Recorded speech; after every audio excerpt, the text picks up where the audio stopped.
I skip myself today. You got a fast song, I wanna skip it anyway. Might as well skip. Might as well skip. Go on and skip. Might as well skip.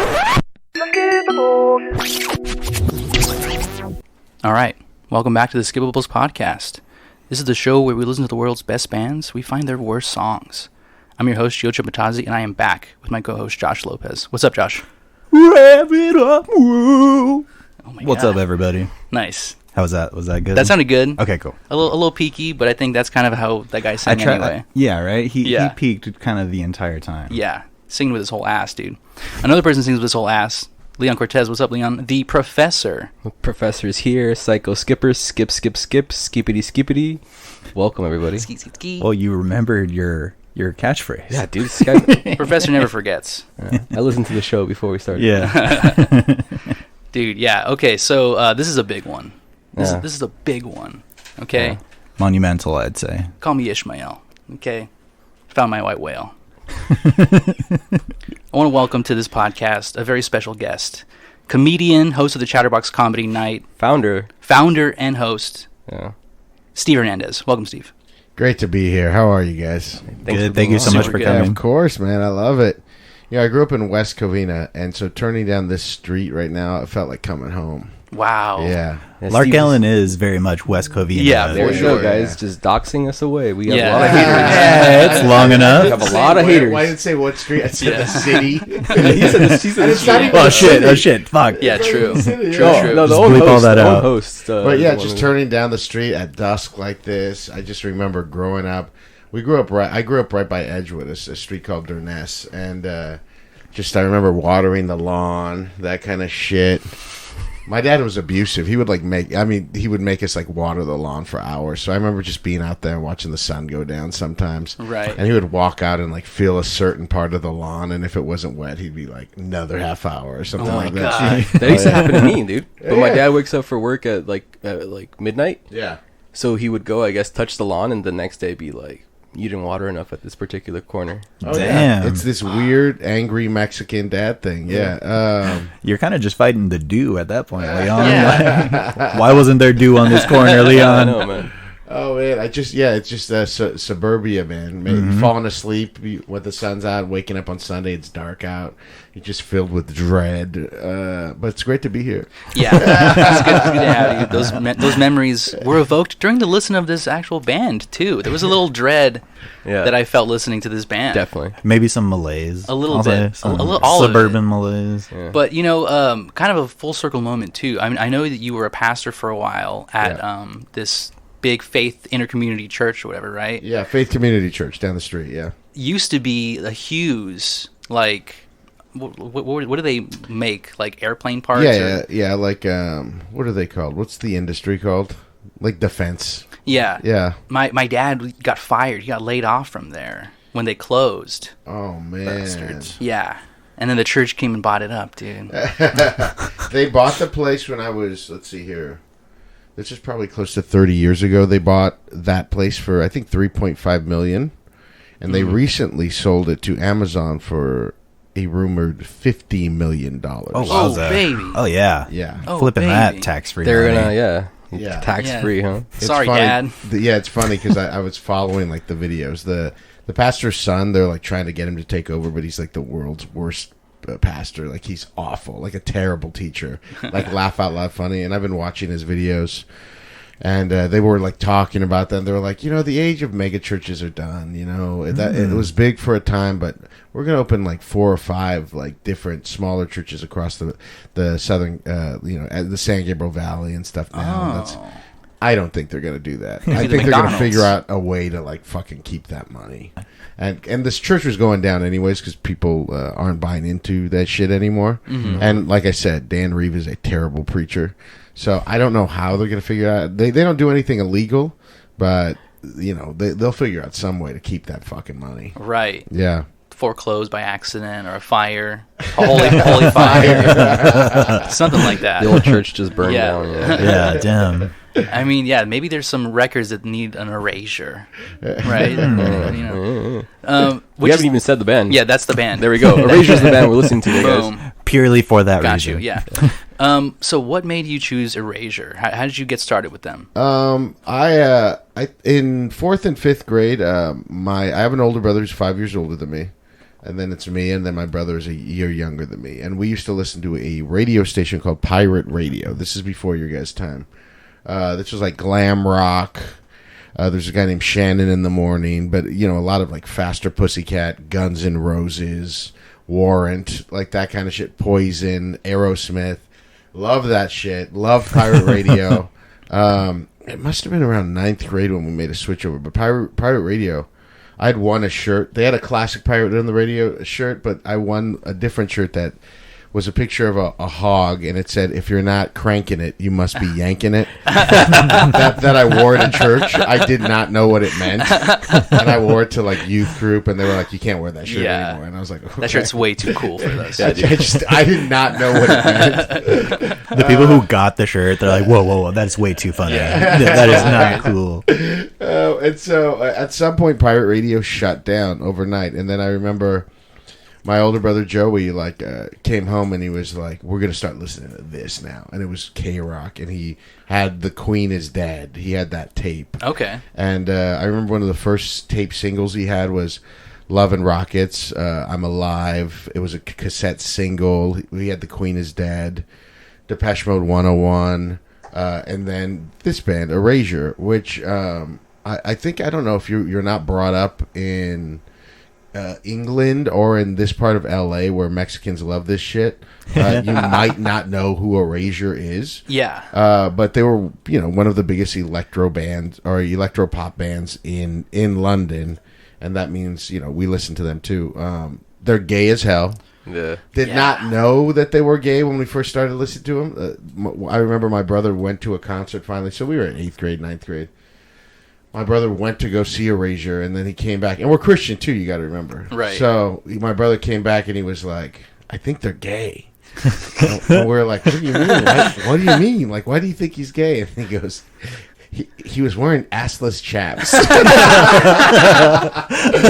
I don't see the connection. Yeah. Where are we So going with he's this? a cowboy? What's so funny is we just did not know they were gay. And then, as you guys know from listening to this music, it's like, oh, this is like the fruitiest music I've ever heard in my life. But also, I didn't realize Andy Bell, the singer for the band, I didn't realize how much he sounds like a woman.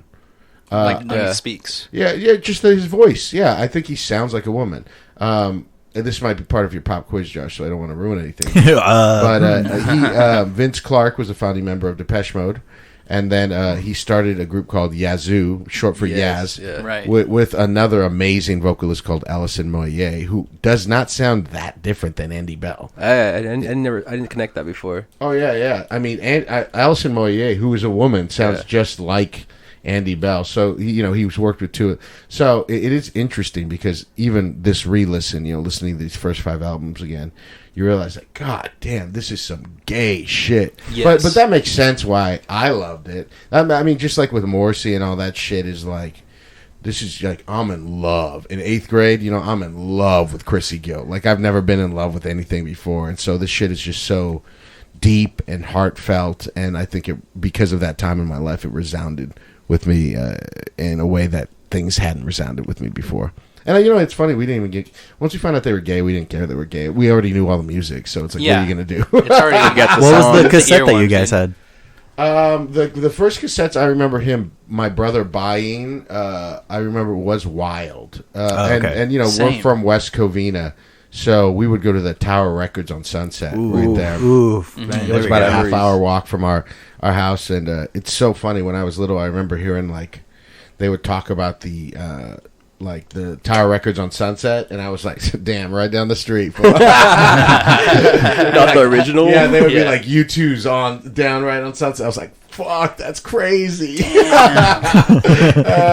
yeah, I remember him pulling out Wild, and that was like one of the first ones that we had. And then I remember, what is it? It's not Chorus. Is that the name of the next album? The fifth Yeah, album? Chorus. Yeah. I remember when Chorus came out. We Oh, were nice. listening to them by then, and like Chorus was, yeah. I mean, we loved them. So I remember when Chorus came out by that time. So those are my first like Erasure proper like albums. That's cool. Yeah. You know, the whole assless chaps wasn't really a signal. I mean, we got Prince at that time also wearing assless chaps. Yeah, I mean, I don't know how Prince.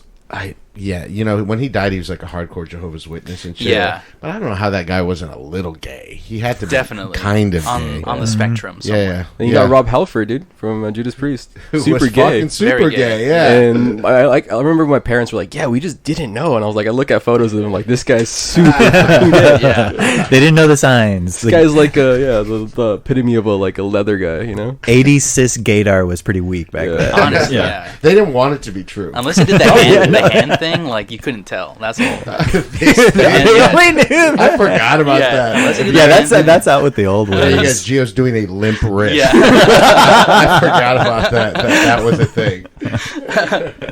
Damn. Do you Okay. remember? God, I'm so much older than you guys. Do you remember? There's a show called Too Close for Comfort. Do you remember this? And a guy named Monroe, and who was like obviously gay and a bachelor. They would all that was like the big wink in the '80s, is they would call the guys bachelors. Right. He's a confirmed bachelor, and it meant he was just gay as hell. He's a bachelor. Yeah.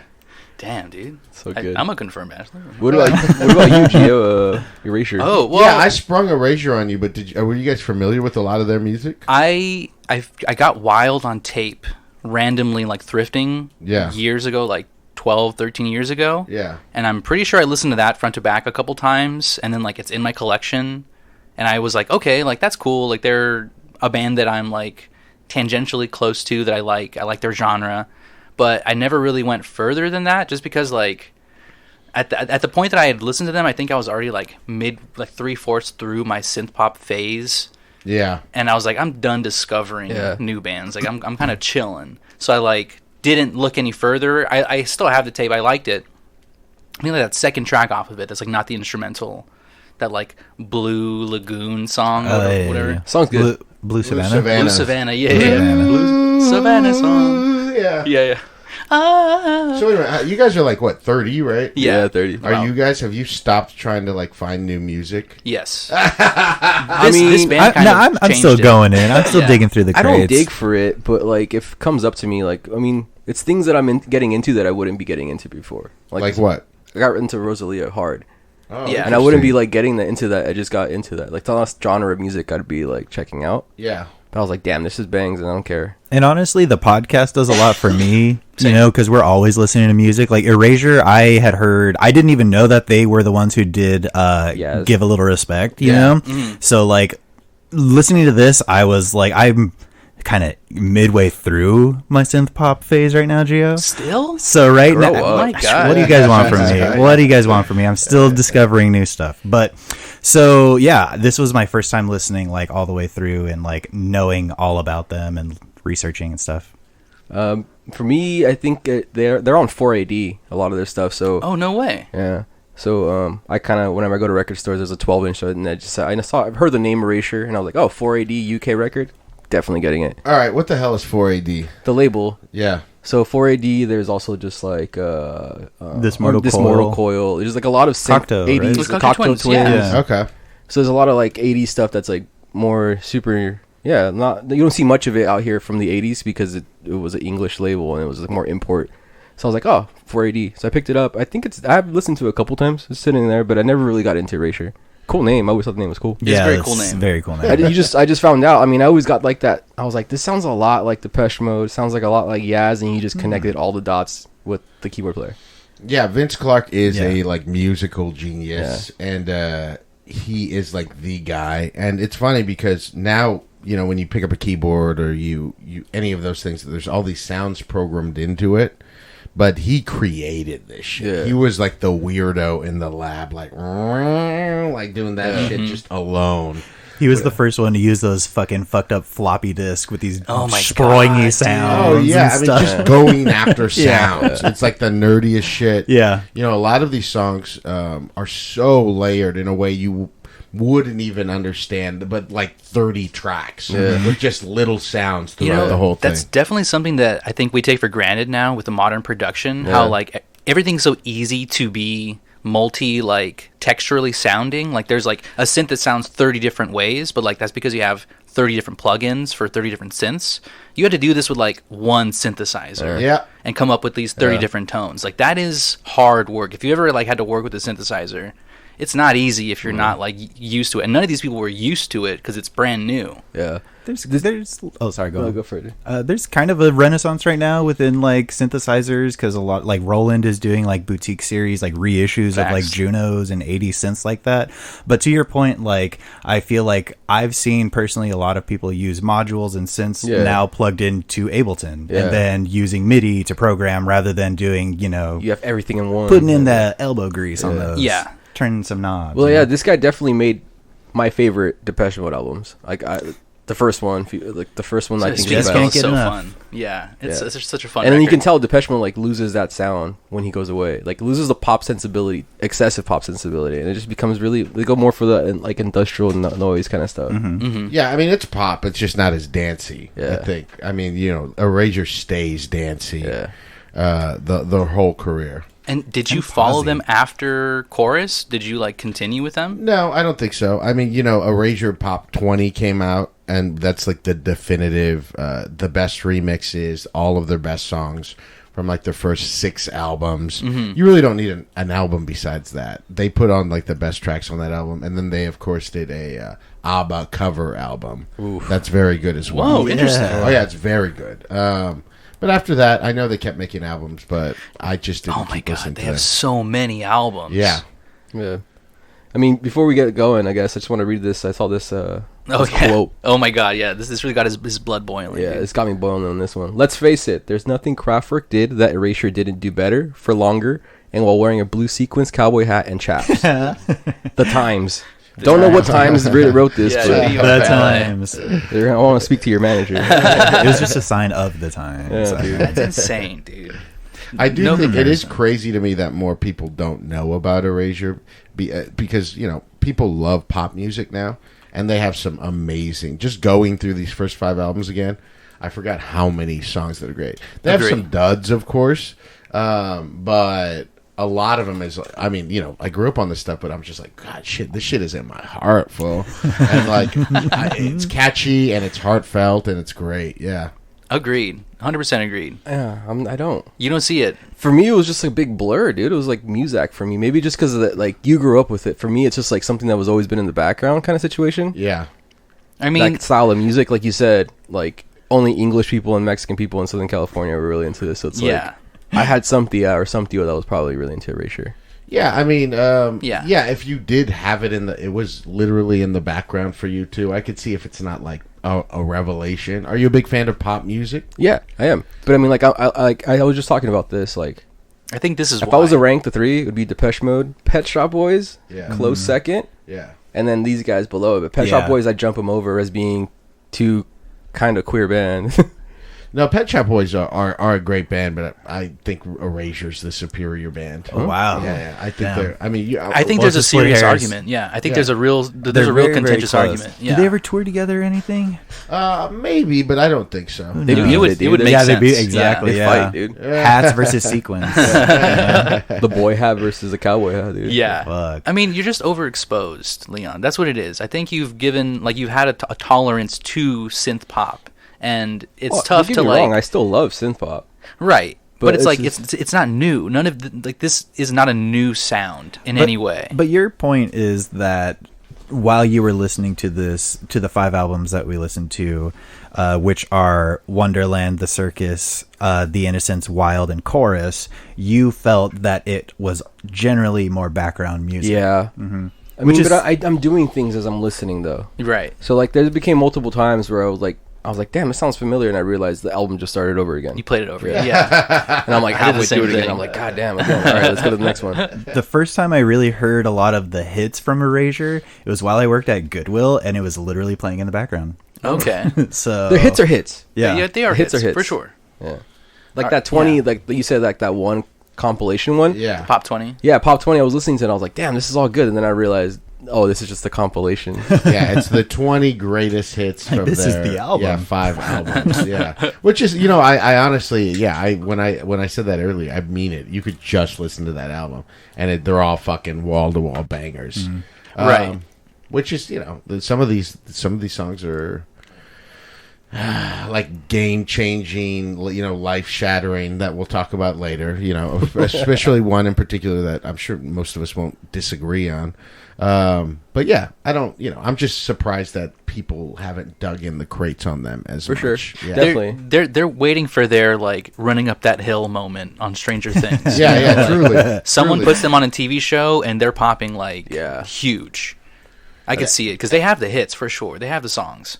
I guess they never really had a huge crossover album, like in the States. Yeah. Yeah. So, you know, I remember when Violator came out, and Violator was such a huge game changing. Depeche Mode was huge in America. Yeah. Oh yeah. And, you know, I just don't think Erasure ever had that moment, so that's probably why they're not as big. Yeah, they were so big that even in Southern California that they're like definitive live album is at the Rose Bowl. Like that was like their biggest like. I guess they were probably too They made gay. it, dude. They were probably too gay. Right. Probably, honestly, the time period. Yeah. Damn. Well, was that in the quiz, Josh? Damn it! Yeah, it really was. Too yeah. gay? True or false? Why didn't they Too pop off gay, in the too U.S.? furious. But yeah, let's get to the quiz, Let's guys. Number 1, when Erasure's track "A Little Respect" dropped on September 19th, 1988, where did it place in the U.S. Billboard Hot 100? A, number 14, or A, number 14, B, 26, or C, 34? I'm gonna say C. I'm gonna go low, 34. I'll go B, 26. It was A. Whoa, that high, 14, Yeah, huh? 14, exactly. Damn. So they didn't really break the 10, but they were right there at 14. That's close. Yeah. The same track was number 2 in UK at the same Oh, time. that Wow. never even did it reach number 1? Do we know off the top of our head? Off the top of my head, the research I found, no, it didn't reach number 1. But Don't Worry, Be Happy was number 1 Deserved it. In the U.S.? Deserved it. in the U.S. I mean, I remember that time. I remember that. God, Was that Yeah. a banger? America, just Yeah. fucking morons. Yeah. I remember used to watch the Casey Kasem countdown. It was like on Channel 5 or something like that. And yeah, like, you know, Don't Worry, Be Happy would be number 1. Michael Bolton's How Am I Supposed to Live Without Oh You? yeah, Oh, dude. fuck. Great song. Adult contemporary had a stranglehold on top 40 music in the 80s. I remember John Cicada, Just Another Day. It's just another day. Like, No, just all, I mean, Jesus. these are adult contemporary songs, Yeah. murdering it, the top 40 charts. Those hippies got old, dude. They must Yeah. have. I don't They're know. I talked kids. to my wife about it. We were trying to figure out, like, something changed so that adult contemporary music stopped being a thing. The adults got Nirvana. more contemporary. Huh? Nirvana. Yeah, but it's just I don't know really what happened to that whole genre of music that was huge. Yeah. Like people used to adults used to make a 45-year-old could make a grown-up album or a song and it would fucking pop. Yeah, like Right. Michael Bublé is never gonna get to the Michael Bolton level. No. No. Gen Z's kids are gonna do like covers of "Kiss from a Rose," and it's gonna like pop off. It's gonna be the biggest fucking thing. Let's load up Just Another Day real quick. Here we go. Yeah, let's hear it. It's Latino. This song rips, actually, though. It's not like Michael Bolton, because that's a cover. This is just fucking. This fool's just ripping it. Passionate, you know. It had a little seal in it. I heard Yeah, that. I heard Seal a lot of that. Yeah, I mean, yeah, that track jams. Yeah. Okay. A little joke from the same article. I found that U.S. Billboard tidbit from. What do Rodney Dangerfield and Erasure fans at a concert have in common? They get no respect. Oh my God. Yeah. They want a little respect. That's Oh, great. damn. That's great. Well, you know what's so funny before we move on from this question is Bobby McFerrin's like a jazz genius, and he just like got a #1 hit with this Yeah. dumbass song. Yeah. like honestly, jazz genius. Same thing with like Herbie Hancock. Like these Right. guys are geniuses, and they have like one like weird, silly hit. Well, it's like Dexter Poindexter, whatever, the guy who did Hot, Hot, Hot. Yeah. He was like the lead singer for like the New York Dolls. Like, Yeah. he had an entire like Holy subversive shit, yeah. background, and then he did Hot, Hot, Hot, and that was the hit. You know, Oh it's yeah, like, Sometimes you make a dumb song and like that's what you're known for. That's truly selling your soul to the devil at the crossroads for that one right there. They just wanted the money. You know, like David Lee Roth's Just a Gigolo. I mean, we just want to get paid, man. You know? Number 2. Erasure formed after ex-Depeche Mode member Vince Clarke placed an advertisement looking for a vocalist in which magazine? A. New Musical Express, B. Flexipop, or C. Melody Maker? C. Melody Maker. A. C. Guys. Melody Maker, C. Yeah. Vocalist Andy Bell responded to the ad and was phoned back a few days later. How fucking wild is that? Right? Like, you were in Depeche Mode, you were in Yaz, and you're still putting ads in the back of a magazine. That's weird. I mean, I'd love to see the ad. I bet you we could pull it up, but it probably didn't say Vince Clarke on it, right? Yeah. It probably just described what he was looking for. Seeking, singing bloke. Yeah. And he got, this once in a lifetime like talent through Andy Bell, just the fucking gayest, like he fucking wails. I love that guy. He really does. Yeah. Wailing is a good way to put it for sure. Yeah. Number 3, to prepare for his audition, which of the following bands did Andy Bell sing along to at home for practice? A. The Cure, B. Susie and the Banshees, or C. The Young Ones? I'm going to say C, The Young Ones. Just because I saw Susie yesterday, I say Susie. Let's say Susie. B. Susie. Yeah. Susie and the Banshees. Oh, shit. Well, we mentioned it earlier. He's got it sounds like a powerful woman's voice. Yes. Well, from an interview that I saw with Andy Bell, he said that the music he listens to is in his own time is always female driven. Like, no matter what genre, he says it's always female driven. That's probably why he has such a good voice. He's like trying to like match their pitch or something, like he sings along. And all their all their lyrics, it's truly like heart on your sleeve. Victim of love, all these things. Like, I'm tired of looking stupid for like being in love with you. Yeah, you piece of shit. That's like love to hate Franklin shit. Yeah, I love to hate you. Like, I'm laying it all on the line all the time. That's like truly like bottom gay shit. Soulful, a soulful Englishman. Yeah, and again, very Pet Shop Boys. It is the exact same sort of lyrics, and maybe Pet Shop Boys is a little more laxed out, more just like we're sitting at the bar. They're posh. They're posh boys. They're like city boys. They don't want you to know how they're feeling. They're sluts. Andy Bell is going after. Yeah, this like Andy Bell's like getting broken up with and like crying. Yeah, and they're like dumping people and like getting drunk afterwards. It's shopping, dude. Yeah, they're going shopping. Domino dancing. Watch them all. Number 4. Which synthesizer can Vince Clarke be seen playing in the music video for Chains of Love?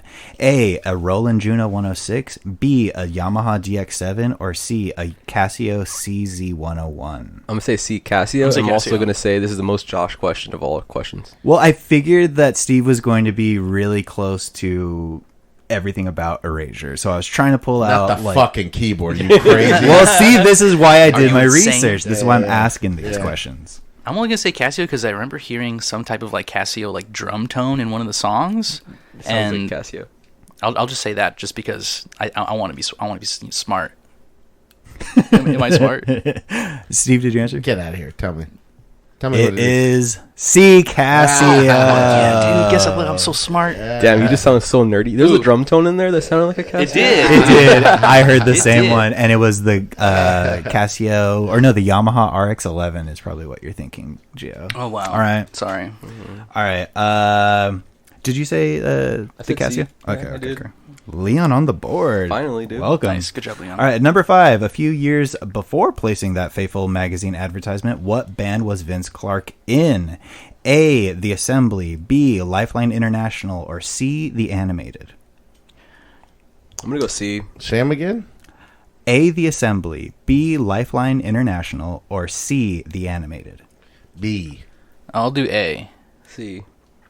A, The Assembly. It was right after Yaz for like one album, and the concept was to have, I can't remember his collaborator, Vince Clarke's collaborator, but every single was going to have a different singer. So they had one hit called Never Never with the lead singer of the Undertones, but then after that they just like disbanded and never like, technically they're still together. But they're on hiatus? Yeah, fuck off, yeah. Damn. Okay, so Gio, Jesus Christ, slow down, man. Yeah. Give a little respect around.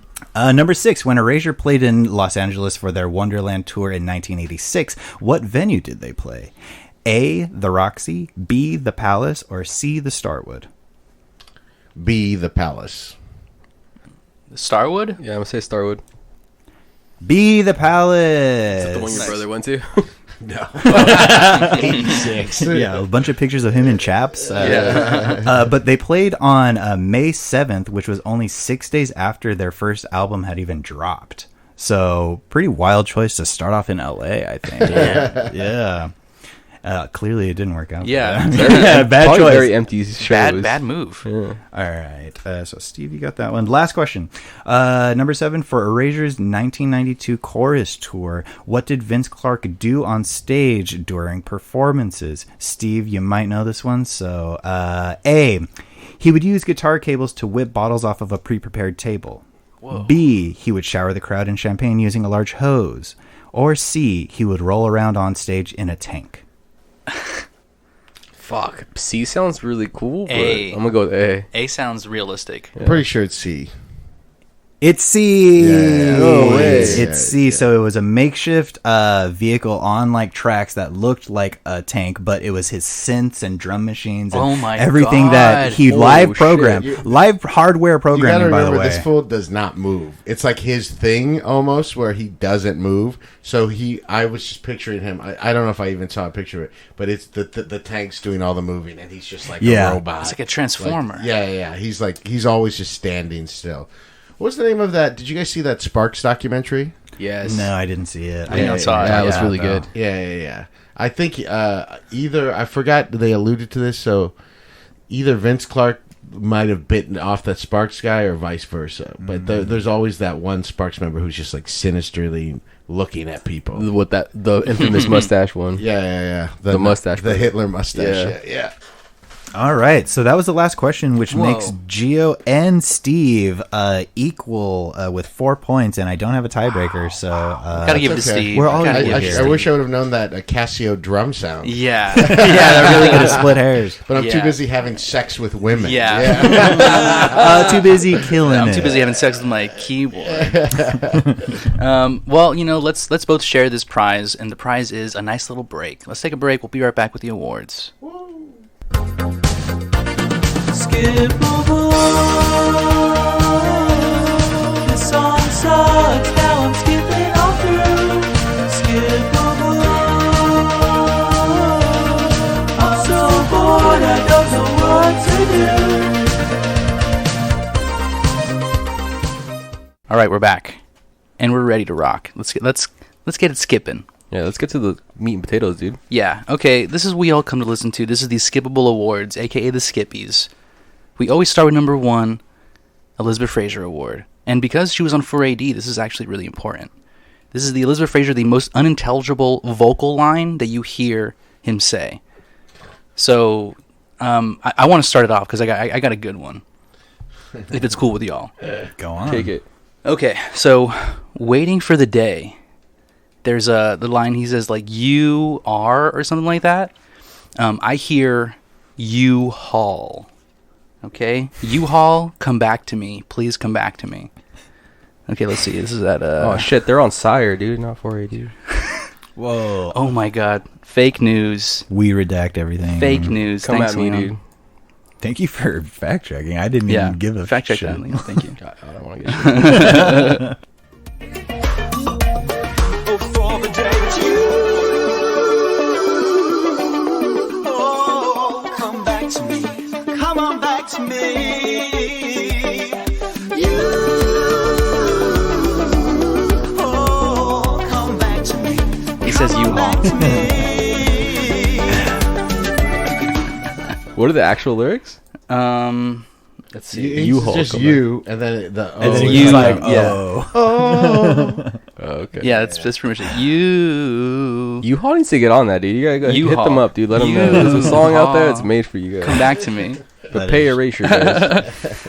So that's mine. That's my Elizabeth Fraser Award. It's pretty good. Thank you. Can I go next? Sure. I've got Heavenly Action at 143. The lyric is "I'm falling," but it really sounds like I'm horny. And it's a horny track, so who knows? You just thought that, dude, because you're horny. Well, listening to the song, maybe horny. I don't know. Maybe just all men are horny. Maybe? I don't know. Okay, that's a little too general. Sorry, everybody. Are you standing next to me? Stand next to me. Show me love and motion. I'm falling.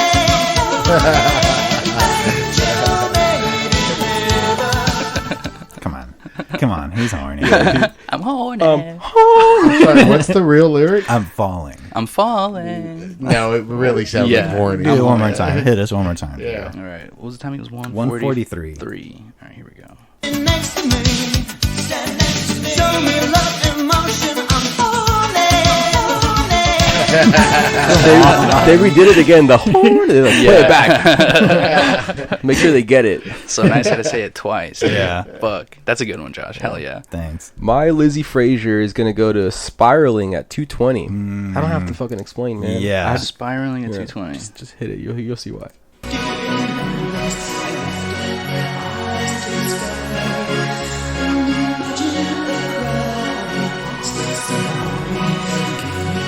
All right, now play the song from like the middle part of the song.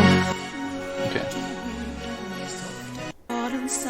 Broken, just a matter of time. So it's just at 220 for some reason they just say, hey, the lyrics suck. Let's just hide this behind a bunch of this weird key. They drop everything. Let's put this fool behind a wall. I literally checked my speakers when I had this playing. Yeah. I was like, wait, what? Yeah. It just like cuts, like it just goes down in volume and everything and audio. Yeah, I was like, what's going on with my headphones? Yeah. Y'all don't like art. I get Literally, it. just Over your head. Just tell me. Sounds too far away. You got to be up close and personal. I get it, though. I mean, some people make wide swings and they're like, oh, this is going to sound fucking awesome on record.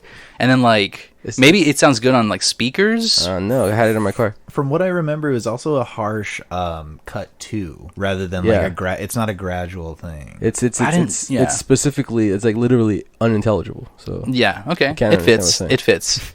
I did the homework, okay? C's get Turn it in. This was the degrees. only one that I did not do because I know their music so well. Yeah, you It's memorized in my it. heart. I couldn't. I tried listening to stuff, but I'm like, I know what he's saying. Yeah. I couldn't snap into it. So forgive me, guys. No, that's fine. okay. That's okay.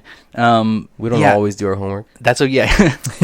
And I mean, it is hard. I had a really hard time with this one. Like, I got lucky finding that U-Haul line, and I'm just because like I was searching. I was really looking hard for something to like not understand, and like last minute I kind of found that one. So they're not an easy band to do this kind of with because they're very decipherable. Yes. Right. Definitely.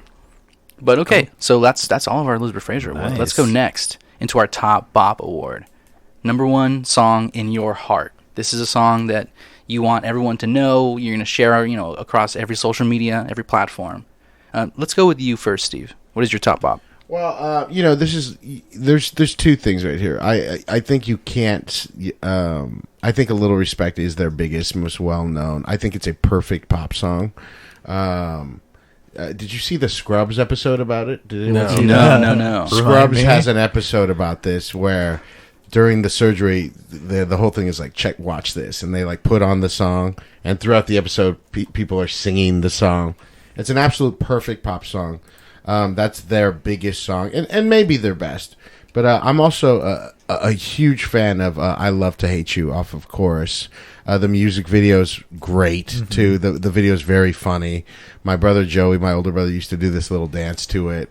And it's I think it's equally as gay, and it's a little bit of the flip side to A Little Respect. A Little Respect, Andy Bell's like begging, begging, please give me this. And I Love to Hate You is pretty much the same relationship, but maybe like 8 months later, and saying fuck you, you piece of shit. Yeah. And I think it's also a perfect pop song in its own way. But both of those are masterpieces. But if you have to choose one, you have to choose A Little Respect.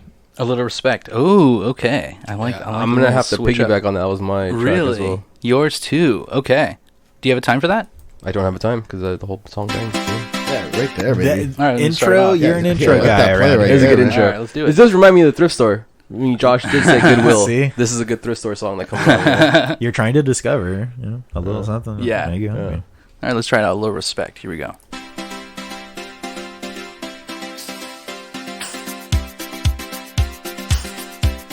I try to discover a little something to make me sweeter. Oh, baby, refrain from breaking my heart. I'm so in love with you. I'll be forever blue.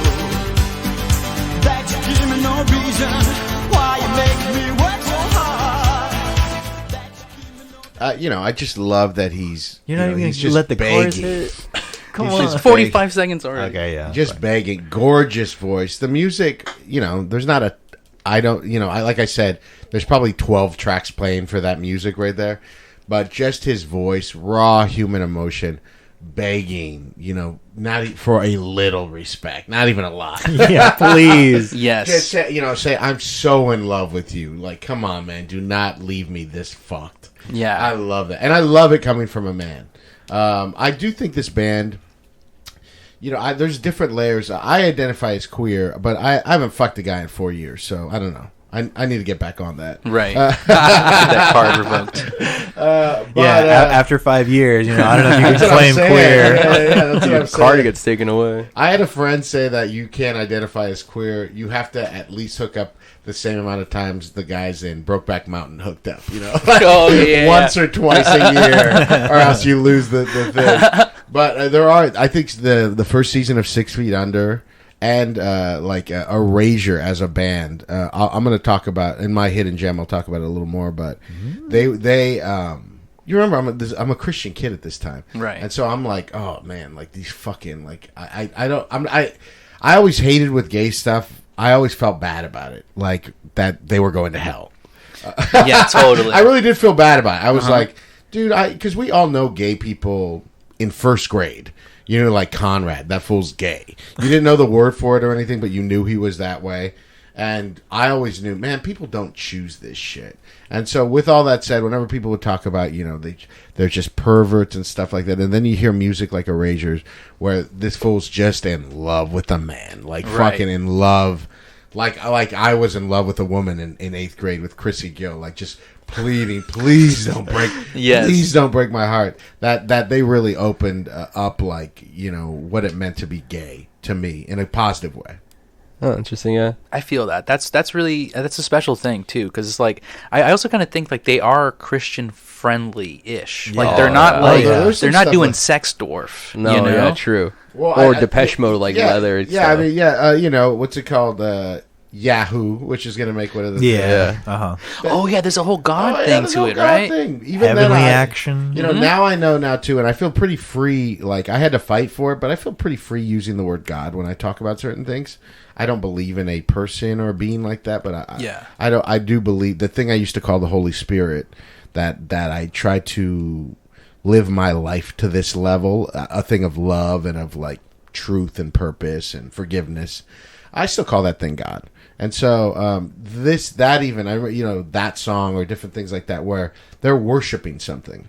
They would call it love, and the Bible calls God love. is love, yeah. Yeah, so Boom, they're not that far. Everything they're doing is pure. You know what I mean? They're not even that perverted. It's like fucking straight like bebop music almost. Yeah. How much they love. Yeah. Other than, I think they have one song. What is it? Is it called Sexiness or something? Where it's like Sexuality. Yeah, But that's even the then, one. it's not even that like. It's like, that's come up to sexual. my room. We're gonna have some fun, or like, Again, so surface level, dude.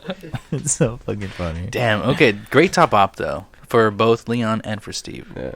Okay, what about you, Josh? What's your top op? My top bop, I've been listening to it actually since I fucking heard it because I like it so much. Cry So Easy. I don't have a time, just like maybe the last chorus. And with this track, it really reminds me a lot of OMD. And then I looked it up, and it was like, at this point, I didn't know that it was Vince Clarke of Depeche Mode. And I was like, oh, yeah, of course. He just like made a classic like mid-'80s pop song. Yeah. Baby, cry so easy. Expect me to believe in the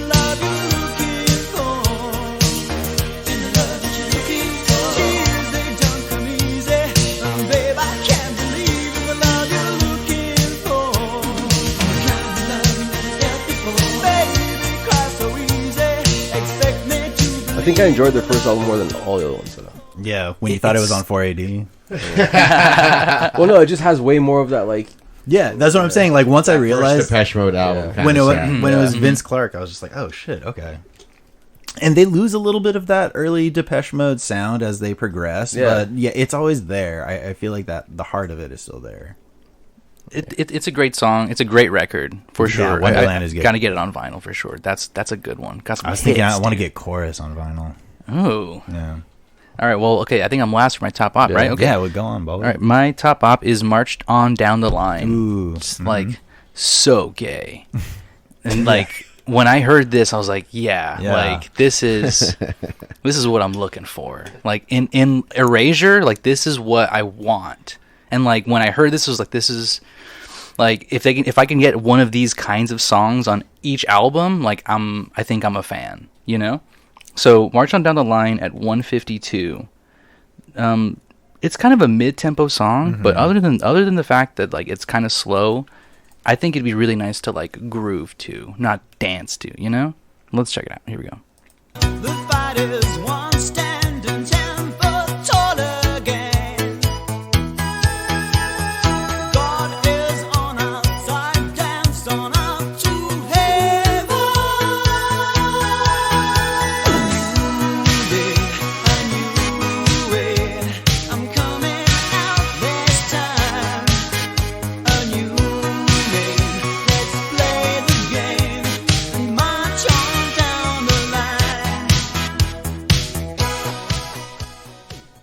Yeah, it really sounds like a Scissor Sisters song. Have you guys fucked with Scissor Sisters? No, much? not I haven't really. heard that name in It's a such cool a long name. time, dude. Dude, they're great. You Yeah. gotta listen to them. They're like, it's a woman singer and a gay guy singer, but and they're great. You would know they have a couple of real big hits. You Okay. know them, but Like- they're from like 2000s. 2003, Yeah? 2004. Okay. Yeah. I gotta check them out. Yeah. This one sounds like it's like the keyboard, the key track, all the music track sounds like Depeche Mode. Yeah. And again, It does a little bit. Steve, you were saying there's like a million fucking tracks going on here. There's like one track on the left going beep beep. You know what I mean? Yes. Like Well, tiny little I one. was listening on my phone, but now listening on these headphones right now, I'm like, oh hell yeah! Like, it Yeah. just sounds great. It sounds so good.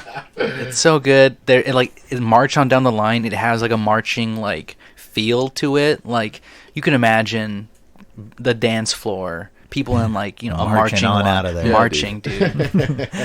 Kraftwerk could never. Yeah, they did it better. Okay. Wow. Okay, that's all of our top ops are great songs. These are fantastic singles. Yeah. Let's go next into the Morrissey Award. I'm gonna start this off if you don't mind, Oh shit. because I made a new award.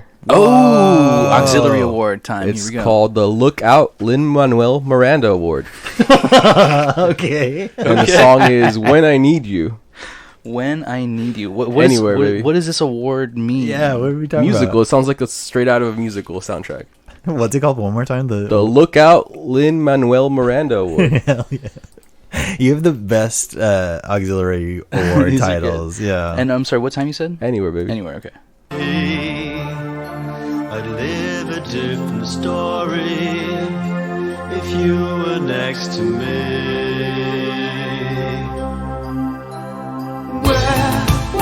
Where were you when I needed you most? When I needed a friend?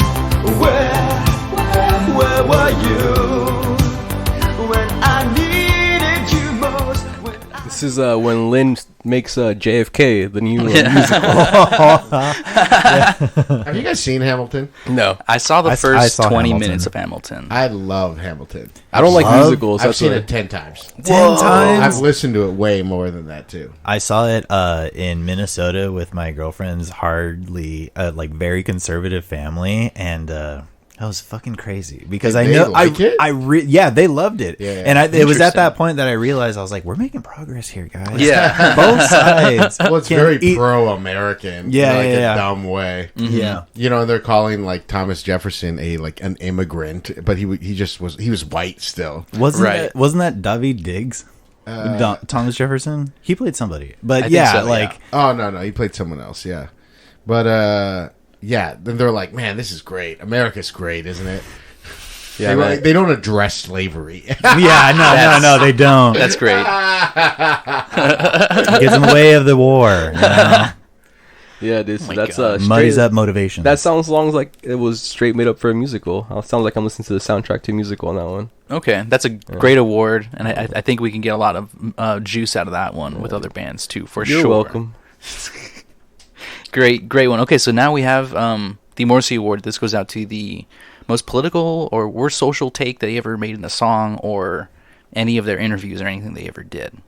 Now, so that was Leon's. that's Leon's auxiliary one, right? That's a good one. Let's go next to Josh. Okay, my next one is not a Morrissey award. Oh shit, another auxiliary one. Can you start piano song from the beginning?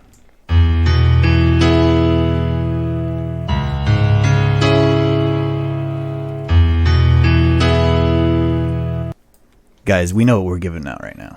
This is Grand Theft Audio Award. We're giving out this GTA hard. This is a Grand Theft Audio Award. This Grand Theft Audio Award is going so hard. I don't know to Lynch or to Bell or to Clark or I don't know who we're giving it to, but that's for the lawyers to decide. But somebody ripped off somebody with that Twin Peaks sounding intro song. Yeah, but look it up. Who came first? I didn't look that up. I'm just saying this info's out there. Whoever wants to make claims, I did kind of discover. That sounds like the piano Prince's dad is playing in Purple Rain. And then he turns around. I got hundreds of these. Dad, no. Yeah, Dad, no. Daddy, no. Oh wow, yeah. Go get your money, Angelo. Yeah. R.I.P. Yeah, R.I.P. It's Like, beautiful. the estate. You're tearing my heart out. That Vince Clarke had to do that first. Yeah, right? I think so. Yeah. Or Get him, yeah, Clark. Maybe Angelo was a huge Erasure head. huge Erasure head. Yeah, big into Erasure. That's really good. The estate is headless. Clark, go. All right, so another good GTA award. All right, so what about you, Steve? What is your Morrissey award? This is just, this is before appropriation was anything. But mine is La Gloria out of Wild. Oh, yes. Yeah, it's so wild. Just play that music for a little my bit. God. Yeah, I had this one too. Just like, this one had to be addressed. I'm glad you're bringing this up. Oh, boy. Okay, here we go. No, but they're great, right? They're great. Yeah, great. Just one song does not kill a whole band. They really tried for that LA crowd. Yeah. And you got to This is remember, for us. he was gay, like at a point where you couldn't be anything worse than that. I mean, probably black. But, Right. So, he's gay. Gay people just like having fun. They're like, let's make some kind of fiesta track, Vince. He said something like that. As if we're partying at Mi Casa. Like, Yeah. they said that. They're like, yeah, let's do it. It's after their time in L.A. They're just let's make this. Yeah. Or Let's the see Blue what they Savannah. did. La Gloria. Here we go. She be a shaking your red dress. Be my tanga to the vagabond. She be dancing, she be clicking her heels tonight. Did you see her Israelita? She'll make you king for the day. Lay to the cabaret terrace. She'll sing on each other's way. It really doesn't help that the fucking bass is some banjo kazooie N64 sounding ass. It's very sounds unfortunate. so bad. Very, very unfortunate. It's a terrible What is up song. with European people doing that? Remember that Rammstein did the same Rammstein? shit. Remember? Te quiero puta. This is like Paul Simon. They just didn't think about appropriation like that. Paul Simon did Graceland. He's like, I love African music. Dude, I'm yes. sure he was just like, I love Latin beats. I'd love to piggyback off that with my Morrissey award, because I found another example in another song, and this is probably their nod to Paul Simon's nod to Africa. Yeah. It doesn't have to be like that. Here is them doing a little Africa, forgot about that little part, Africa yeah. trend in the middle. This is It also sounds good. It sounds good. This is yeah. I don't care what anyone says. It sounds good. It's also a little bit of the mix and match award too, the Brockhampton. Brockhampton. So let's do a little bit of it doesn't have to be that way or like that. Doesn't have to be like that. Another noche meme. Nimbani yango, nimbani yako.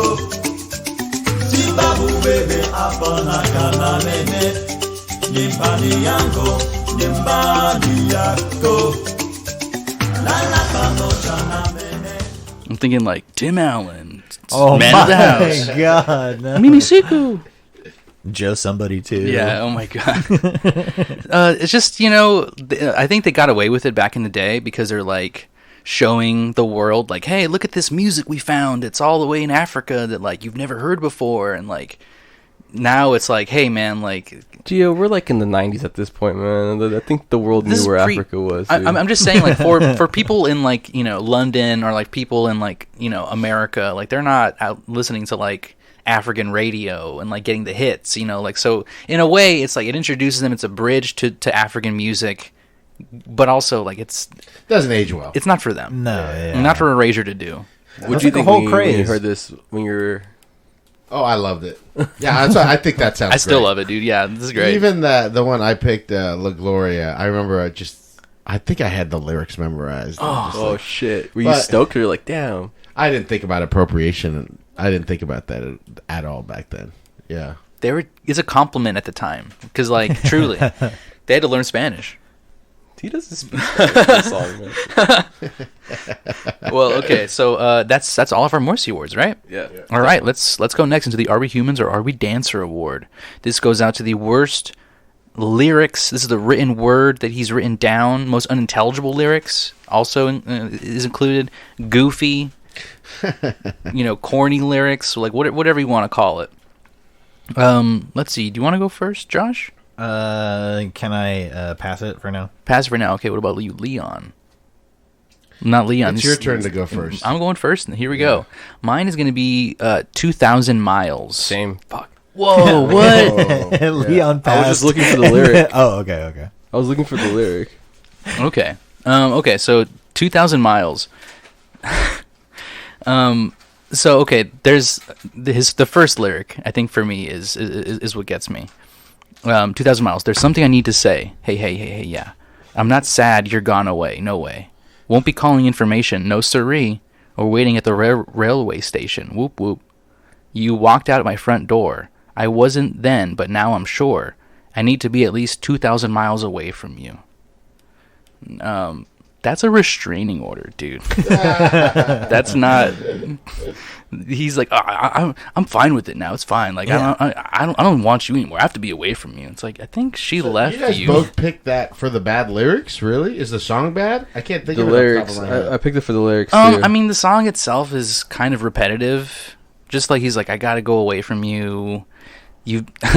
Well, do you want to read the second lyric? Mine is I won't be calling information. No siree. Yeah, that's, Or waiting at the railroad station. Woo woo. yeah. That's Play that. I want to hear him say Okay. woo. I want to hear this. Okay. Let's At like 20 seconds. Okay. Say, hey, I'm not sad you're gone away now, hey. Yeah. Won't be calling information, no, sorry. Or waiting at the railway station.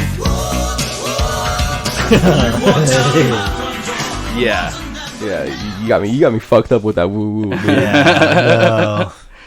That It's- track's not it. The whole 2,000 miles away from you, like, it is like a very, like, like, I just gotta be as far away as I can from you. I finally I figured did it say out. earlier they're playing like doo-wop music. A lot of the times their lyrics are like it's like classic music. Yeah. So like doo-wop pop music, they're not. There are songs where it's like, oh wow, this is beautiful, well written, but for the most part, it's like Aretha Franklin or Yes. I hear that. I hear kind that. of- Absolutely. yeah, oldies music. These almost. fools are definitely into northern soul stuff. Oldies, Yeah. aka like a little like corny, So a corny. little at corny times. at Yeah, but times. for me it was the woo woo that got me. This is not a juggalo. Yeah. I mean, 2,000 miles, give or take it. I didn't really like the song just in Yeah, general. the song That's a is bad kinda song. whatever. And I think Yeah. that's kind of why I also wanted to single it out. Yeah. Yeah, I found the lyrics. Found it? So I have Love to Hate You. I like the song, but the lyrics are, again, sort of that weird... you don't know, like, you can tell he's in love with this person, but let me just let it speak for itself. For every Casanova that appears, my sense of hesitation disappears. Love and hate, what a beautiful combination, sending shivers up and down my spine. And the letters that you sent for me didn't come with any satisfaction guarantee, so I returned them to the sender, and the note attached will read, how I love to hate you, love to hate you. So that continues, that's sort of the vibe. And then the last verse is, I like to read murder mystery. I like how the killer isn't me. Yeah. Love and hate, what a beautiful combination. Sending shivers, make me quiver. Feel it sliver up and down my spine. What the fuck? That lyric popped out to me This is one too. of my favorite songs from them. This is like one of the things that you can't, like, if you, like I said, if you like sing an oldie song and with the lyrics like that, he's fucking going crazy. The shit's so stylized. The background vocals on that, I love to see the murderers. There's like operatic women singing in the background. They knew what the fuck they were doing. Okay? This is a great pop song, but you guys put it on. Let's see. You want to hear it? They're Okay. writing musicals, and, you know, I want to see it Yeah. on Broadway already. Let's see. Let's just do a little bit of Love to Hate You. I like to read a murder mystery. I like to know the killer isn't me. Love and hate, what a beautiful combination. Sending shivers make me quiver, feel it slither up and down my spine. And the lovers that you sent for me. Good song, just those fucking lyrics. Again, they The sound murder like a mystery little one. threatening for someone that they're in love with. Yeah. The murder mystery, the killer isn't me. I like when line. the killer isn't me. When has it ever happened that it was you? Yeah, it takes a lot of heat Well, off my that, but back. he just said Yeah. he wants to He kill wants to them. kill. So that's why I'm comforted by it. He's like, I'm comforted reading this because I'm not the killer this yeah, time. But you're I right. might be next time. Eventually it's what gonna I mean? happen. I might kill this person. This was reading murder mysteries to figure out how to do the perfect murder. And all the complaints we have against Broadway, they're fucking gay. I don't know what to tell you. Yeah. His voice is like Broadway style singing. Stephen Sondheim type shit, This dude. guy, this is the gorgeous singing. That's what you're coming for.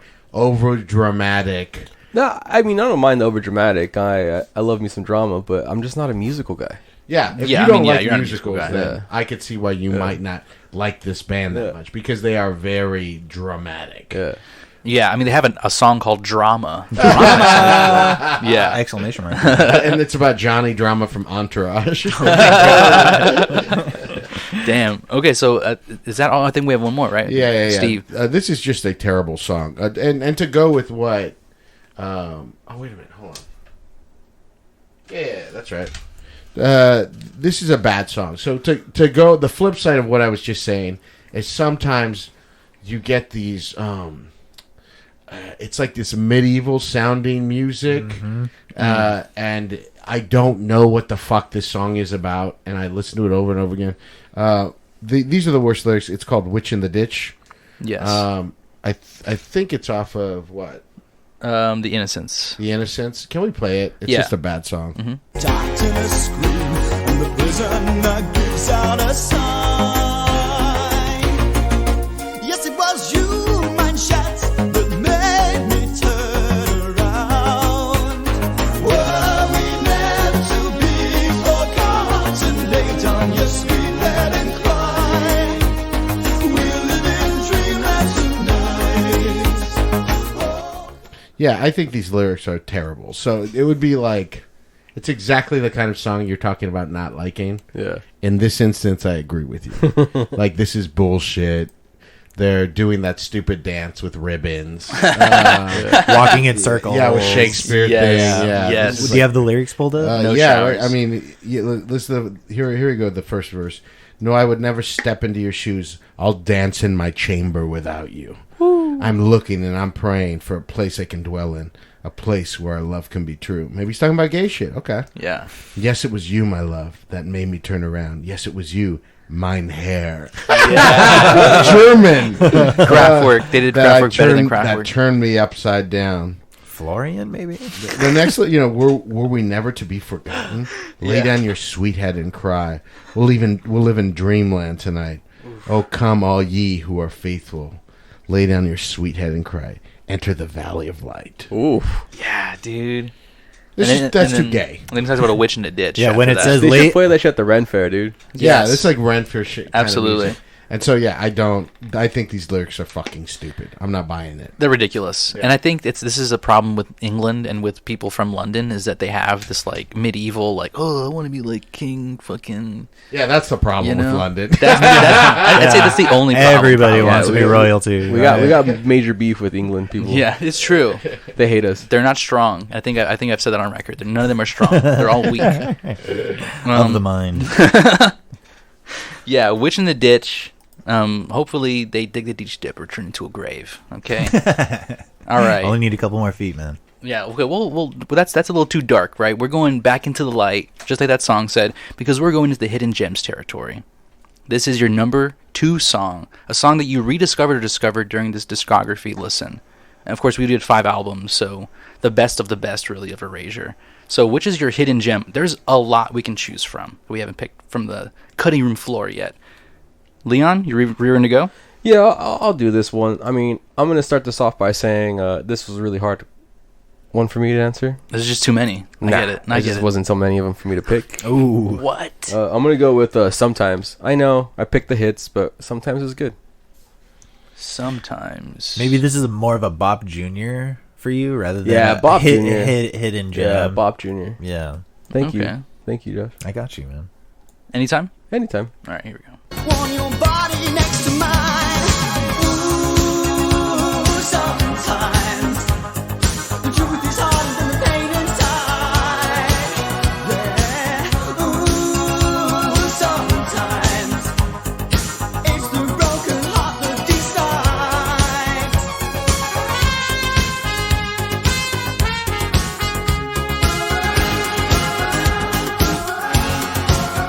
Blade Runner soundtrack shit. Great song. Yeah. Great song. I love their use of the acoustic guitar in like the background. It really fills in a lot, and like you hear it every now and then. It's the Brit pop kind of thing. Well, like you said, it's filling in all those blank spots. It's really good. Yeah. I love me a galloping song, dude. The song Yeah. gallops the whole way. I love a train and galloping songs. These are You're right known there. for that, absolutely. Marching, galloping. Yeah. Intros. I'm all about them, man. Yeah. And his voice, like, I think it's like a positive thing that at first I was like kind of like turned off by it, but like he doesn't always go for the prettiest note. Like he doesn't. He's not hitting the like, and like it's not like he's doing it on like by accident. He's not fucking up and like keeping the take because they do like layers. So it's like he's choosing these kind of semi-sour, like bittersweet notes sometimes. It goes to that again, that like dramatic feel. It doesn't feel so much as like a poppy chorus melody or a verse melody. It's more so just like he's giving a line almost, you know, because it sounds so, like you said, like bittersweet. Yeah, and like there's tension building in like the way that he sings stuff because like you like as someone that like listens to like enough music, you kind of expect like the way that he's singing to go like where with the music, and then like he goes like a different like weird like minor way, and you're like, whoa, he's zigging and zagging, and it's like memorable. And at first you're like, I don't like it. This sounds fucked up. But then you hear it 2 or 3 times, and you're like, this makes this the whole song. Like this whole thing is like it's the earworm that won't get out, you know? Because like only he is going to sing it that way. Like no one else is going to sing it that way. I'm listening to the music more so than him. Yeah. While I'm Really? listening to them. Yeah. I was listening a lot to him. And like I feel like there's a lot of instances where, I guess adjacent to what you're saying, the melody that he makes with his voice, since it's so weird and it doesn't sound very traditional, almost adds just as another backing track, you know, because he's an instrument. Yeah, you know, Totally. And he can go really high, but like get very bassy, you know, too. So he's doing it. Level gets very basic. I don't like when it gets bassy, as you'll see later. Really? Yeah. I get that. His falsetto is just too good to hide behind the bass. Okay, so who's The bass. That was me first.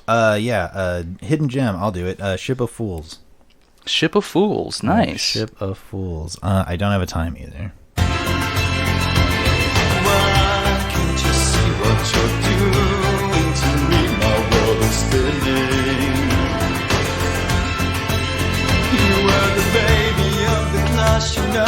You really didn't know that 1 and 1 was 2, 2 and 2 are 4.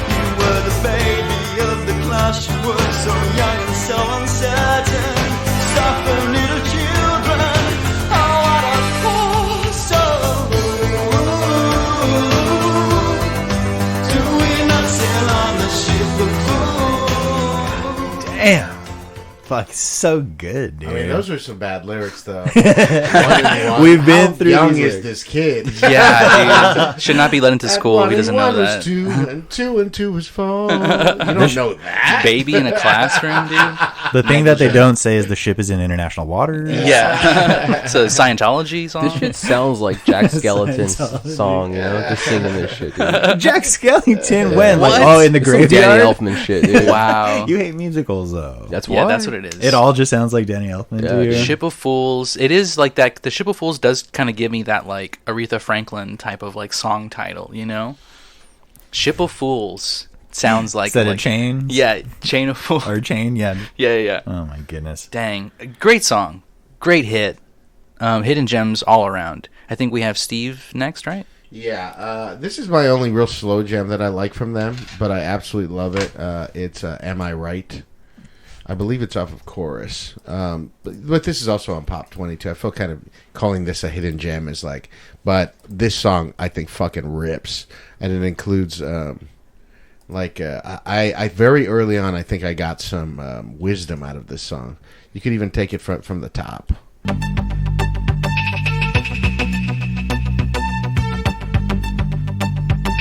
Wandering through the back roads, and the rain comes rushing down to resolve your love for this man in his 20s. Am I right? Am I wrong? Or am I just dreaming?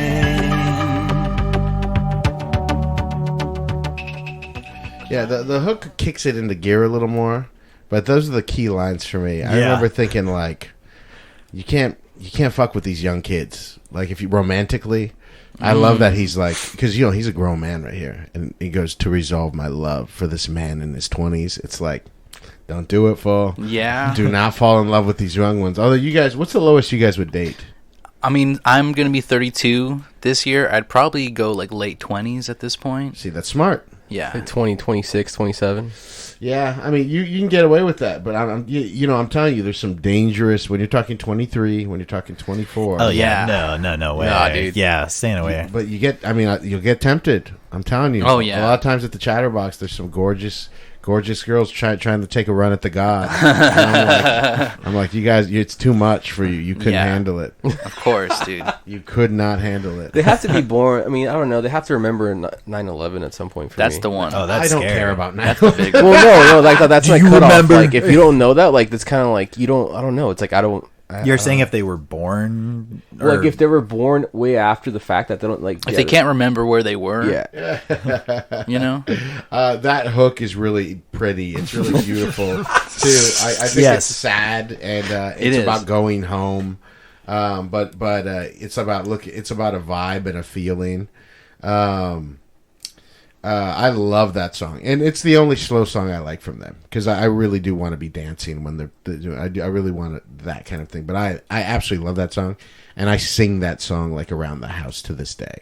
So, "Am I Right" is a gorgeous song that I absolutely love. It's a nice one. It's a very nice one. All right, I think I'm last, right? All right, Yeah. my hidden gem is Hideaway. Oh, yeah. Hideaway was Hideaway. good. I didn't really like this record Circus that much. Yeah. I just felt like it was a little too like cheesy. I think because this might just be the sophomore slump. Like a lot of bands that try to make their next album, they're like, let's make them chock full of hits, and they tried a little too hard. But this is one of them that they nailed. Okay, Hideaway. Let's check it out.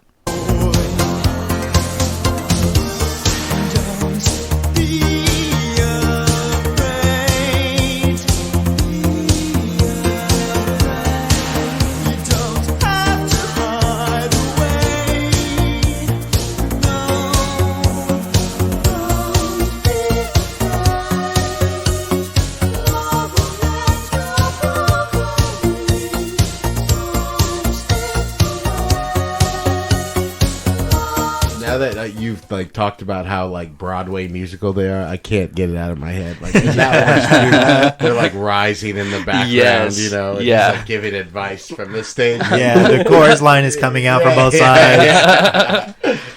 Man, I mean the drama, the voice, The the fucking layering. music. Yeah. It's really good. It's such a good, like, beautiful, nice little song.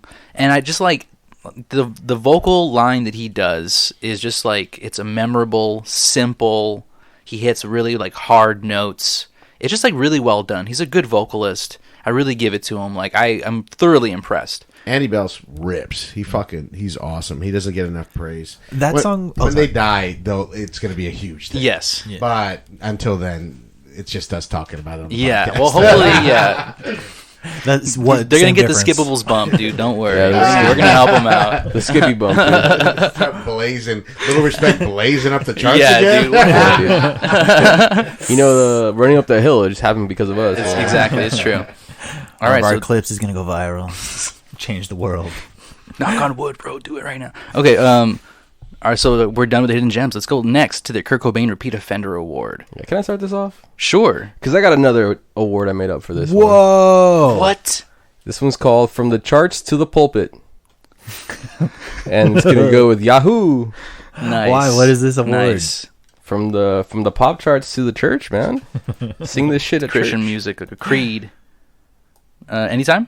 Anytime. All right. Somewhere with the Lord stuff. Well, most of it, I think. Here we go.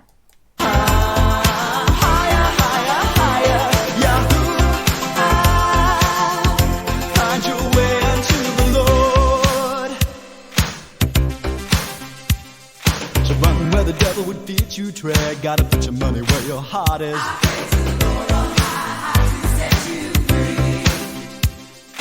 Whether you decide to trade your soul for a little of the devil's gold, I pray to the Lord on high to rest. This shit's like straight out of Mighty Gemstones or like, Yes, the Righteous Gemstones. Righteous Gemstones. Yeah, yeah, yeah. That's actually my repetitive song too, Yahoo. I mean, I don't know how it's not anybody else's, but I actually love it. I was listening to it. I love that kind of shit, and I love that that they hijacked it from the church. They're like, "Fuck you, yeah, I don't give a shit. I'm not talking about the devil." It sounds like some like it's a song that didn't make it onto Sister Act, you know? Yes, Totally. dude. Oh my 100%. God. Yes. Oh my god. I mean, Yahoo with the exclamation point. That's. I mean, the fact that I don't know this song surprises me. Like, we lived with a whole Yahoo.com, like the boom. This was never bought. Like, they never played this. Honestly, if they weren't gay, I think this would have been a huge church song. Absolutely. They probably boycotted those fuckers, dude. Blame the church for America not knowing Erasure, dude. That's messed up. Okay, so are we going next to? I'll go next. So I we feel had two already. Damn. Yeah. All right, Yeah. let's do next. All right. Kurt Cobain, they really deserved this on a lot of their songs, but I'll go with. Sorry, Gio, I had another one, but I'm going to change it again. Go ahead. The ending of "You Surround Me."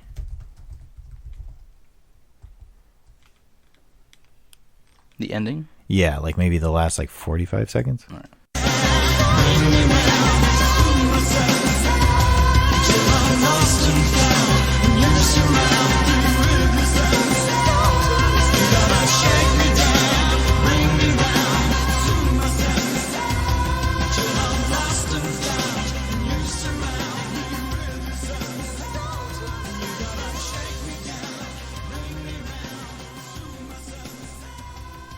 And that's already like a minute or and a half in, you know, and they're dragging it all the way on. Come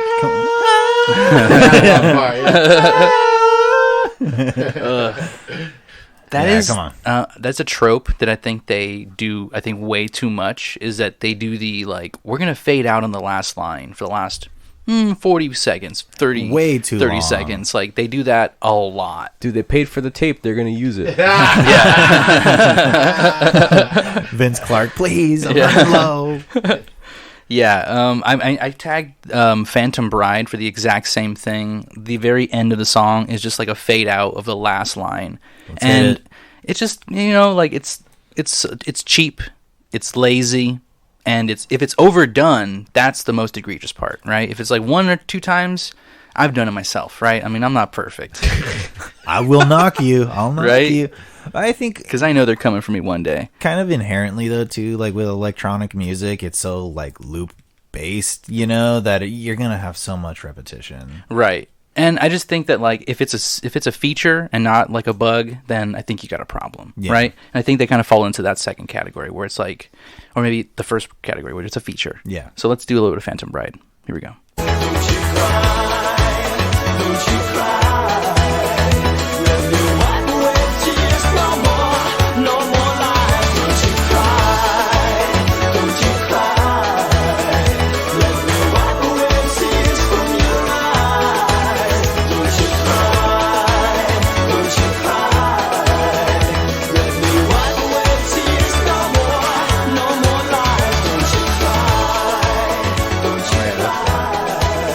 On going. Another 18 seconds left. You know what I wish they did more was like they've got that track. Why doesn't Andy just go "We'll be drunk," like way over? You know what I mean? Like let's make it interesting. Yeah, What was that like, dude? No, that was perfect. That was spot on. It's just not dynamic at all. It's just dun, dun, dun, Yeah. dun, I dun, think it is. I think they were thinking more in the sense of like we're mixing like a song for like a DJ set. So like No one's playing this in their DJ set. they were. The They were. churches. They definitely What, were at the factor. What was the Yeah, what what was the the big dance club in that movie when they were doing ecstasy? What movie we're doing next? Come on, the one, guys, the movie was doing with ecstasy. Steve. Carell. No, the guy who has like a fake talk show in Britain. Oh, don't know these They did he Steve did a, Coogan. Yeah. He did a whole movie about like being in It's like that 24-hour party people. Yeah, 24-hour party people. Oh, Okay. so you're talking about like the London, like the Manchester crowd. Manchester. right? Yeah. Dude, you just called them. I know. Sorry, Leash. whoopsie. Oh, you know what? Fucking come for me, guys. Go ahead. They're already after. No us. What are they respect. gonna do? Little respect for them. Yeah. Little respect for them. Yeah. Good soccer, bad people. That's Leon Cortez, the professor's opinion on that. Okay. So that's all our Kurt Cobain repeat offender award, right? Yeah. Yep. All right. Wow. Wow. Here we go. Huge. We are here. We have made it to the Finally. summit. Let us now discuss the most skippable award. Okay. Yeah. This is a song that goes out to, it's going to go to where again? Let's go to Mars. It's going to go to Sent Mars. to Mars. That's right, Leon. You don't want this. You want this to be erasured from Yeah. all internet search histories. Okay, you want the tapes to be erasured as well. Throw a big old magnet over the masters. Scratch out your Yeah, vinyl. dude. Leave that shit in the sun. Yes. Leave it in the sun. Jesus. Let it warp. Okay, so you're gonna go last, Steve, and just for the sake of you're the actual fan and for drama. And so let's go with you, Leon, first, the professional pro hater. Mine's gonna go to the obvious choice. La Gloria. La Gloria. Okay. Yeah. Definitely up there for an obvious choice. That was my first choice. Yeah. Anytime? Just anywhere, dude. That's all bad.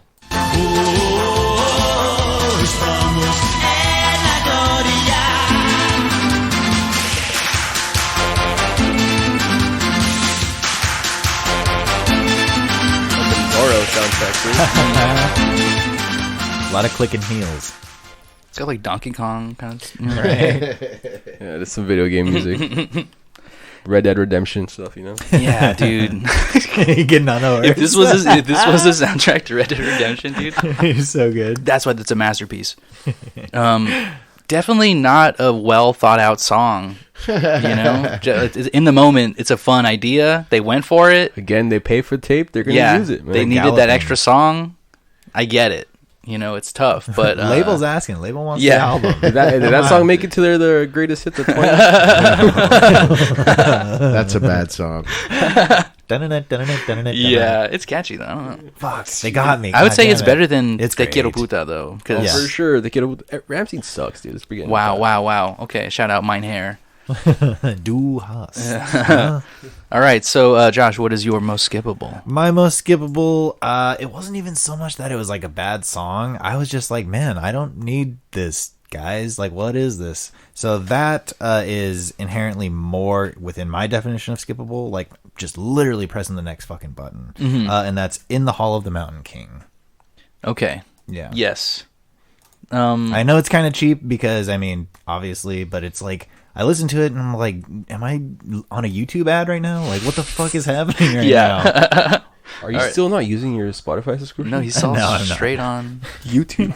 Dude. Yeah. Well, I love the comments. That's where I got. Oh wait, no, that's not where I got the joke. That's where he gets his This joke. was take That's jokes where I from get the all my comments, dude. content, Wow, yeah. thief, Mencia, dude. All right, here we go.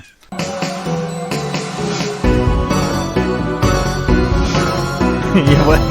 He's like in the tank. Oh my god. It's And that's my pick. That's too. yours as well, Yeah, okay. it's Yeah. the worst song. All right. They have a few instrumentals, and this one it's truly. I can't believe you put this on an album. Yeah, like there's, what a fucking waste. and there are so many good classical music tracks that you could have covered. Like, come on, like a Erasure, Claire de Lune. Come on. So much better than that. Come on, like, I don't know what the fuck do we need that just for? a bad title, bad song, Yeah. waste of a track on an album. Truly totally just trying to turn the album in, and he was out of gas. Yeah. And they, Skip. yeah, skip it. Skippable inherently. They done it better. Listen to any symphony version of that, and Yeah, I think well- you'll have a better time. Watch Barbie Nutcracker. Yeah. All right, I guess I'm last. Let's do my most skippable. 65,000. Yep. Okay. This song is like, there's no vocals really to it. It's just like a dumb fucking like trumpet loop. And I think they said like the beat a couple times. The beat. It's so fucking bad, dude. I cringe when I listen to this song. It's funny for like somebody who's like so auteur as Vince Clarke. Like all their instrumentals suck. It's bad. It What is might- that? It really might be a joke Yeah, to that's him. true. You know what Yeah. I mean? Mm-hmm. Like, this is stupid and silly, and so I'm gonna put this in. Yeah. But they are straight up bad. Yeah. I mean, low energy. And it's like maybe it's a thing where like the other people in the band are like, "Hey, I got a song," and they're like, There's "Okay, no Ringo." other people, you know? man. It's only two people. It's Okay. Andy Bell and Vince Clarke. Man, so they must just have their off days. Play that song. I wanna All right, hear let's it. do a little 65,000.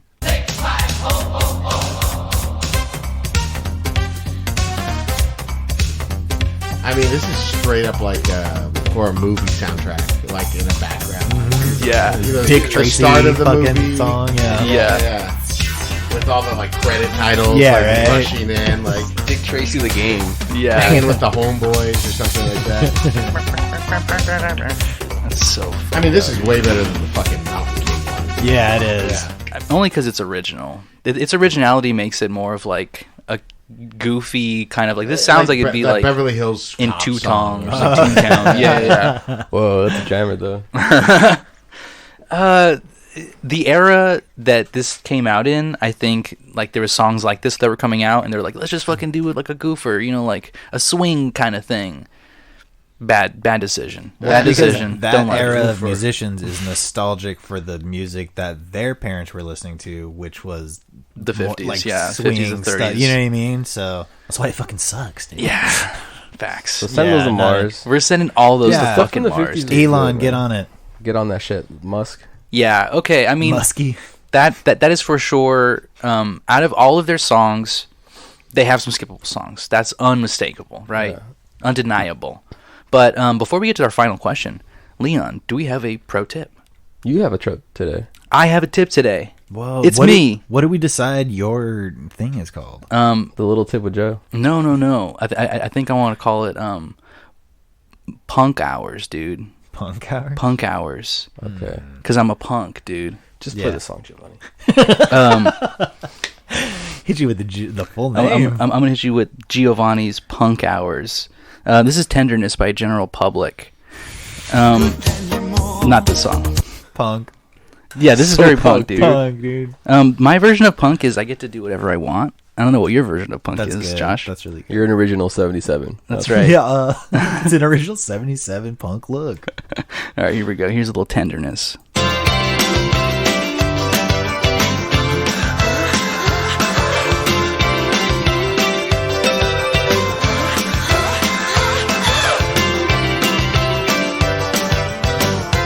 I don't know where to start or when to stop.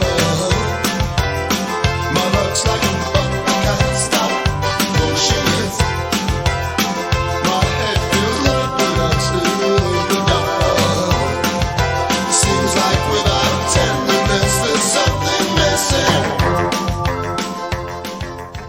I guess it does like Erasure full band, huh?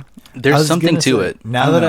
I've heard Erasure, I'm like, how is this not Erasure? Like, I don't know, like as I was listening to the discography, this song popped in my head a couple times, and I don't know what it was, but like I just made that like little connection. And now that I'm like the first 5 albums, like I just feel like maybe general public likes Erasure or something, you know, like there is a certain pop sensibility that they both kind of share, It's just the era that pop Yeah. music was just that. and the dude. horns, Yeah. you know. I heard a little bit of the Jam too. I could hear all that, too. across I I mean, mean, For sure. you just can't underestimate how influential Erasure was. When if you look up their Wikipedia, they're like they scored like 40 like top or like 25 top 40 hits, like huge band in England, and that's I think they were super influential in the 80s. So not they, I'm thinking of people from England, British music. Yeah. So like we say, it didn't really cross over to us, but yeah, these guys, people fucking loved these guys in the 80s and 90s.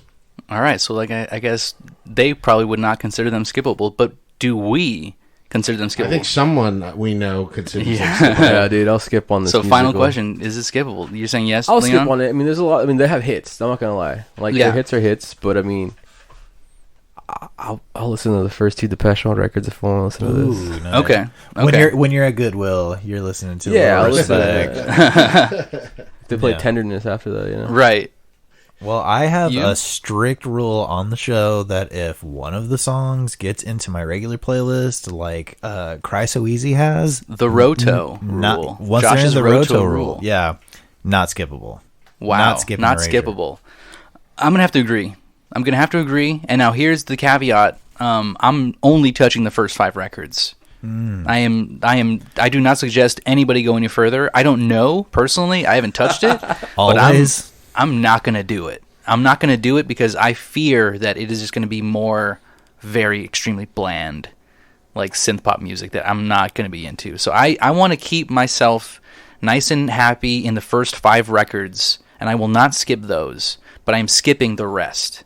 And I think that's important to say because like they have so many records. Yeah, they really They have do. so many fucking records, and I'm not ready to co-sign the band because like this is just like the first part of it. This is the best of the best, really, as it gets. So, if you just want to listen to the best, Steve's was it Pop 20? Yeah.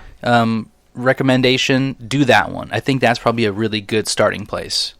I think when you talk about pop music, the kind of music they make, even the kind of music Britney Spears makes and that kind of stuff is, you only have so much gas in the tank. Totally. Like rap music too. I think once people get no, that's different actually. But with pop music, you can only how many times can you reinvent yourself? And they had 5 huge albums. I just talked about the kind of damage they did in the top 40. But if you're going to stick with this kind of music, you can't do it for that long. I mean, how many times? Because I can't believe this guy. How many times is he going to fall in bad love? Yeah. I don't believe you after a while. See a therapist, Same bro. like Taylor Swift. Taylor Swift's still doing it. Yeah. Man. Yeah, I mean, but she's continued. I mean, I'm a huge Taylor Swift fan. Swiftie. And she keeps like throwing her personal life, like she keeps throwing herself to the dogs. And so, Shout out SZA, dude. SZA Same. does the same shit. yeah, it is crazy that like, I would like the next level of music from her. I don't think I'm very interested to see if she's ever going to do it.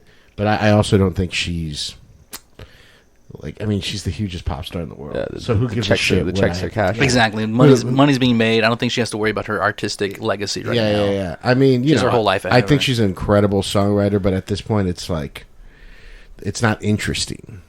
It's just not, the Fleetwood Mac like threw themselves to the fucking, they like ground themselves to make interesting music. I don't think she cares about interesting music. She's like she's this generation's Bruce Springsteen. It does not get bigger than her. Girl boss. Oh my god. Yeah. The girl boss. I mean, she's a loser. Like, I think she's a loser. Truly, like she's people. There's the gay. There's gaylers, right? Have you heard the term gayler? Totally. No. Taylor Swift fans. There's Taylor Swift fans that like are positive she's gay. Oh, and yeah. she's trying to send like messages through some of the. Yeah, Whoa. dude. I mean, was that me? He, right? That's that whole like her positive like gay posy song. Oh that yeah, came they out have recently. like big deep theories about like, oh, she meant to do this, but they wouldn't let her and stuff like that. But she's just so focused. Her family, everyone's like so focused on making money and being the hugest thing in the world. I just don't think she's ever prepared to take any chance artistically. That's probably what happened to Erasure, dude. Come on the pod, money was Taylor. too good. They Yeah, dropped defend stuff yourself, like Taylor. 2018, I think. Erasure. Yeah. So They're I still didn't going. hear it, but who knows? They could have reinvented themselves. I don't Or know. they just had who's really buying into it. bad money management, and they just need to put out music and anything. Oh, they probably Those have 20-year-old fun. men, dude. Yeah, No, they probably have fun. They probably sell out 1,000-seat venues. I would see And- them live. and yeah, I would absolutely. I would see them live. I forgot. Yeah, I know they have, and I haven't seen them. But at this moment in time, I would easily go see them live. I think it'd be incredible. They would be really good live. They'd Yeah. be so fun. They just Tell play me- the hits, dude. Tell me how it goes, man. Yeah, Hamilton's opening. Yeah, Lin-Manuel Miranda, dude, doing the hits. that's so good. Well, damn. Is there anything you want to tell our listeners, Steve? No, just come to Chatterbox, best comedy show in Los Angeles. It's not in Los Angeles. It's in Covina. Every Sunday at 8 o'clock. And then you can find me at Big Hern on Twitter, Hernia on Instagram. Hell yeah, Good Instagram handle. best comedy show Good. in Very LA, good. Yeah. LA County. We're going to have, in 2 weeks, we're going to have a couple of huge comedians coming. Hell I can't say names, but it makes me laugh how big one of them is. But yeah, ready. Josh Gad. Yeah, dude, fuck the Gad, bro. Gad's coming. Gad's coming, everybody. Get Gad's ready. coming with him. Olaf, dude. He's just doing the hits. Yeah, if you're in the SUV, make your way out there, and if not, You're in just LA, you're in SoCal. yeah, true. Yeah. And if you're just a fan of comedy, check out Steve on the socials. He's hilarious. Inside Scoop. Definitely make your way to Chatterbox. Yeah, and to all the world out there, don't let it skip you by. Bye bye. Toodaloo.